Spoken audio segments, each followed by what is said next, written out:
Assalamualaikum warahmatullahi wabarakatuh guys. Gue mau review makanan di sini.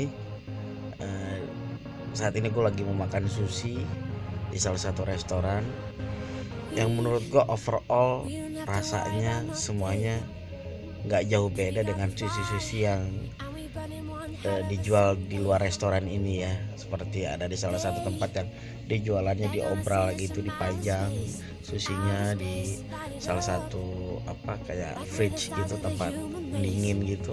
Rasanya menurut gue sih gak jauh beda, hanya saja di sini pelayanannya sedikit agak canggih. Dia dianterin makanannya menggunakan seperti bayaran mobil-mobilan yang bisa nganterin makanannya, nanti dia kembali lagi.